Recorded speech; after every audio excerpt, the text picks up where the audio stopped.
Salve, salve! Sejam todos bem-vindos ao canal do professor Alex Nina. Hoje nós vamos falar de teoria geral dos sistemas. Então, na aula passada nós falamos de teoria de negócios, o conceito de negócios. Nós falamos um pouco de que o negócio está associado com um sistema, ou pode ser visualizado como um sistema. Só que a gente vai dar ali uma volta na questão da origem dessa teoria dos sistemas, que vem lá da biologia, da ecologia, tá? Surgiu com os trabalhos do biólogo austríaco Ludwig von Bertalanffy, publicado ali entre 1950 e 1968. Então, olha o conceito de sistemas.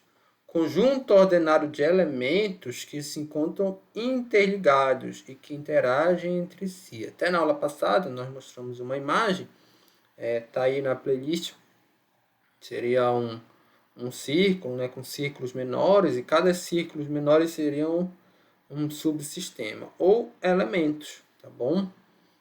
Que é esse conjunto de elementos, eles interagem entre si. E os tipos de sistema? Então, você tem sistemas fechados, então podem ser não orgânicos ou orgânicos. Sistemas fechados são aqueles que praticamente não interagem com o meio ao qual estão submersos, então um sistema ali que não está trocando matéria e energia com o meio. Ou o sistema aberto está trocando matéria e energia, pode ser não orgânico ou orgânico. Quando a gente olha as teorias da administração, estão lá no livro do Kevin Nato, o aluno de administração sabe. Se você não sabe, não conhece essas teorias, tem também uma playlist aqui no canal sobre elas, tá? Só para a gente fazer um adendo. A chamada abordagem clássica da administração, que tem origem lá com Taylor, com Fayol, ela tem essa visão do sistema como algo fechado e não orgânico. Então, quais são as principais críticas? Você via lá no início do século XX os trabalhadores como máquina, trabalho repetitivo. Só para quem não é da área da administração, só lembrar do filme Tempos Modernos do Charlie Chaplin, que ele tem essa visão, né? Ele mostra essa visão aqui não orgânica, seria uma organização, que a gente usa esse termo na administração, mas seria uma empresa, uma indústria, que trata as pessoas como máquina, ou seja, não são orgânicas. E a preocupação só é com o processo produtivo interno da organização, sem se preocupar, por exemplo, com os clientes. Essa preocupação com os clientes ela vem depois, em outras teorias da administração. Então, seria um sistema fechado, não orgânico. Já teorias mais recentes, inclusive a chamada teoria sistêmica da administração, ela tem essa visão aqui, de que as organizações, as empresas, elas são sistemas abertos, orgânicos. Então, elas interagem com o meio ao qual elas estão expostas, né? Uma empresa ela sofre influência política, macroeconômica, das questões macroeconômicas, das questões políticas, das questões socioculturais, e as pessoas que estão lá, elas interagem entre si. Então, ela não são simplesmente, não estão fazendo trabalho meramente mecânico, tem toda uma cultura por trás, cultura organizacional. Então, é uma questão orgânica. Só que a gente vai adentrar mais agora nessas características dos chamados sistemas abertos orgânicos, características que vêm lá da biologia, para a gente tentar traçar depois um paralelo dessas características com o que seria uma empresa. Talvez a gente possa ampliar ali nosso conceito de empresa. Então, primeira característica, possui um limite físico, material, tá bom? Então, olha lá, isso para os sistemas orgânicos. Nós não vamos pensar na empresa, vamos se concentrar no conceito lá da biologia e ecologia. Claro também que esses conceitos todos que a gente vai falar não são irrefutáveis, pode dizer, consensuais, melhor esse termo, consensuais, né? Você tem conceito de vida, por exemplo, não é consensual na própria biologia. Alguns dizem que os vírus são vidas, outros dizem que não, então tem esse conceito. E até mesmo na questão da social não é consensual, né? Aí veja o discurso que é a questão do aborto. Então, não vou entrar nesse tema polêmico, mas se a gente pegar aqui esse marco conceitual, que é baseado num livro chamado do Capra, tá? Que já faz um tempo que eu li ele. Então ele começa a falar o que definia o sistema aberto orgânico. Então ele tem um limite material. As células, que a gente conhece da biologia, elas têm um limite, lá, a membrana, né? Isso tem lá várias organelas dentro dela, mas esse limite já é uma característica que a define, uma das características que podem ali já induzir que se trata de um sistema aberto orgânico. Diferente dos vírus, eles não têm um limite bem claro, né? Eles têm várias partes que se desintegram, mas com base nesse critério, os vírus não seriam considerados seres vivos. Os sistemas abertos orgânicos também apresentam um metabolismo interno, resultante do fluxo contínuo de matéria e energia. Então, é o metabolismo que a gente tem no próprio dia a dia, mas que os seres vivos têm, que faz com que o ser vivo cresça, né? Então, desde lá do nascimento, do ovo, aqui passando por várias fases, até a fase adulta, ele vai acumulando matéria e energia. Claro que aqui quando chega na fase adulta se estabiliza, mas ele vai crescendo através do matéria e energia que ele consegue por um fluxo contínuo, ele vai ali se alimentando, né? Entradas, né? A gente ali se alimenta, claro, tem as saídas, né, pessoal? Mas, claro, parte do que entra, do que a gente come, vai ser usado no nosso processo de desenvolvimento. E aí é o processo de transformação. Então, aqui está o que seria o sistema, recebendo, ou do inglês, inputs e dando outputs, né? Retroalimentando isso aqui para alcançar determinados objetivos. Mas é importante que tenha esse fluxo aqui. Isso que define, esse fluxo de entradas e saídas e também com o acúmulo de matérias e energias resultante desse fluxo. Se esse fluxo parar, o sistema acaba falhando ou morrendo, né? Já que a gente está falando do sistema orgânico. Imagina que possa ser aqui o oxigênio, né? Oxigênio do gás carbônico. Se faltar oxigênio, acabou o sistema, não tem como sair gás carbônico aqui. O metabolismo faz com que os organismos vivos aumentem sua complexidade ao longo do tempo. Isso contraria a segunda lei da termodinâmica. O que é que ela diz? Que, entre outras coisas, tá? Não é isso? Ela diz lá da entropia, mas que os sistemas eles tendem a ficar mais simples e sempre a expelir mais energia. Eles tendem por exemplo, não aumentar de tamanho, sim reduzir. A energia livre que vai ser aquela chamada entropia, que não se pode mais converter em nenhum outro tipo de energia. Mas a gente consegue ali se alimentar através daí do uso da energia externa, diferentemente dos robôs. Então, os robôs não seriam considerados seres vivos, porque eles não têm metabolismo. Eles têm programação, mas não é um metabolismo ainda. Quando a gente vai para o conceito de metabolismo. Não sou da área da robótica, talvez alguém aí da área poderia questionar, né? Mas ressaltando de novo, estou usando por base o livro do Capra, né? Ele sustenta isso. A terceira, são compostos de subsistemas ao mesmo tempo que são subsistemas de um sistema maior. Isso aqui é importante, porque olha, você tem um sistema e dentro dele você tem subsistemas. Nós falamos disso na aula anterior. Só que o que define o sistema maior não é só a soma desses subsistemas, e sim a relação entre elas. São esses pontos aqui laranjados.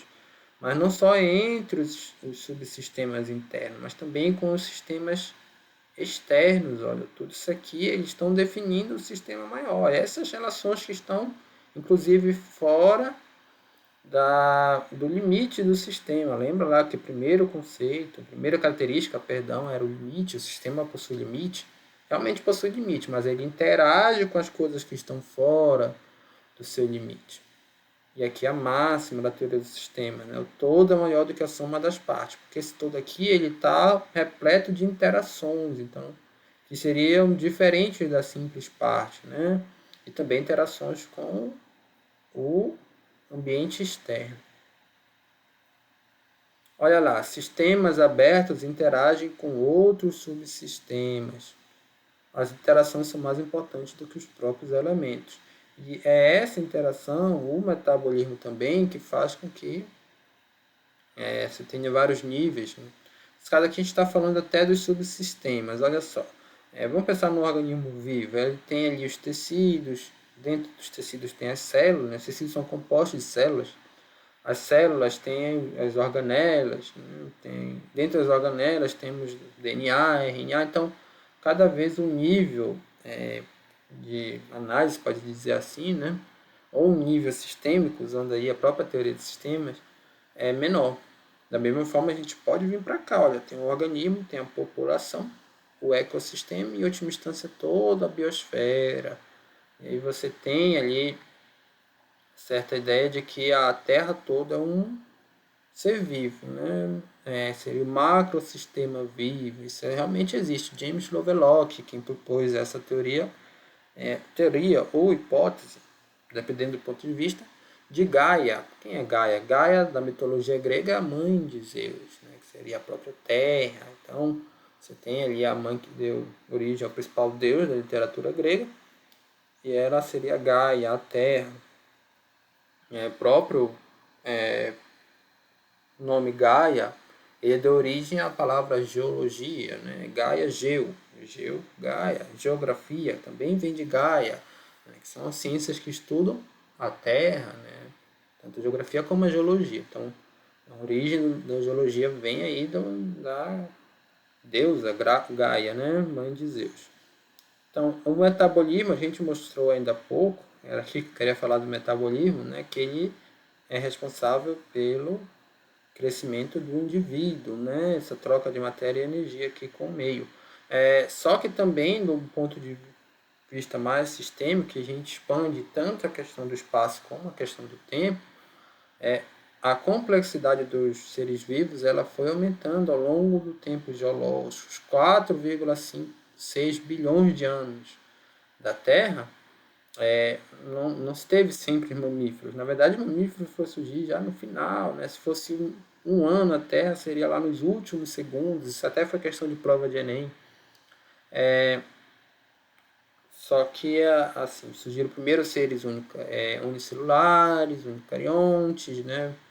Até a primeira que aí já nos animais, primeiro os peixes, depois os anfíbios, por último aí os répteis, as aves, os mamíferos que são mais complexos, e também o percentual da chamada massa biológica, né, biomassa, ela foi aumentando. Hoje está um pouco mais estável, mas ela foi aumentando aí ao longo do tempo. Tá? Antigamente nem se tinha seres vivos. A discussão do primeiro ser vivo na Terra é extensa, sempre tem pesquisa sobre isso, mas a ideia é essa, né? Que a complexidade da vida foi aumentando em virtude do metabolismo. Se a gente pensar a Terra como um ser vivo, ela foi utilizando o próprio metabolismo para aumentar a sua diversidade de espécies, né? A chamada hoje biodiversidade, não é isso?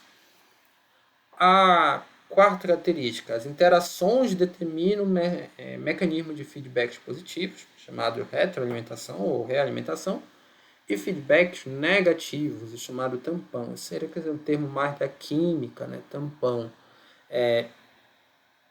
Tampão. Quando alguma solução está muito ácida, a gente coloca uma base para que ela volte para a normalidade. Né? Muito ácida, pH muito baixo, né? Abaixo de 7.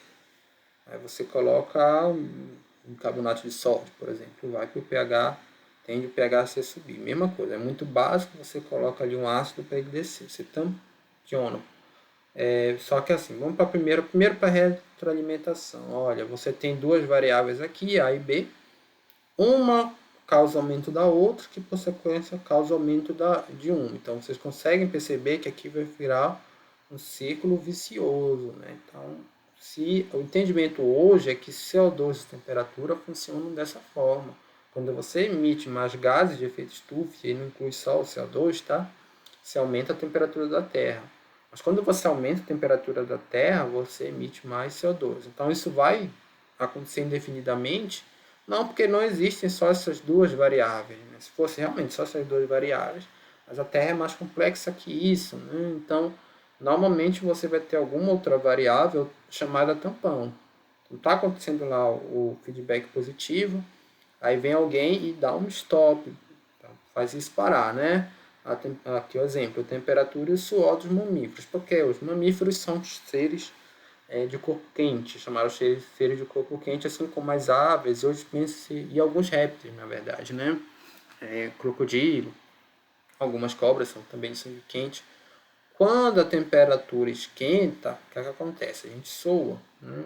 Como a gente soa, esse suor, essa água do suor, ela serve para regular a temperatura do nosso corpo. E aí essa regulação faz com que nosso corpo não esquente muito e a gente não venha a morrer, diferente lá de um sapo, né, ou outro animal de sangue frio. Então o suor ele funciona como um tampão. Tá? Dei o exemplo também do pH, né, ácido e básico. Em sistemas complexos, as interações envolvem mais de um elemento. Você pode colocar A, B, C, D, né? Aqui feedback num, mas tampão no outro. Então, o sistema ele vai se definir não só pelos elementos, mas por essas relações aqui, ó, feedback positivo, feedback negativo, né? Então, se desenvolve aqui, abaixou muito. Não entendo porque abaixou tanto, mas deixa eu puxar aqui mais. Opa, estou indo já para o final da apresentação. Não estou conseguindo baixar como eu queria, mas tá bom. Ele se desenvolve através do equilíbrio homeostático. Acho que dá para vocês visualizarem tudo isso aqui. Equilíbrio, pessoal, a gente às vezes pensa talvez numa linha, né? Sketline, né? Não sei se é esse o nome correto, talvez esteja errando. Mas é aquelas pessoas que se equilibram numa linha só, né? Aí uma linha reta seria um equilíbrio, né? Andar de bicicleta no fio elétrico, tem isso aí, né? Isso é um equilíbrio constante, mas na ecologia, no meio ambiente, não é assim que as coisas acontecem. O chamado equilíbrio homeostático ou dinâmico, ele tende a ser uma linha curva aqui, né? Com várias aqui, ondulações.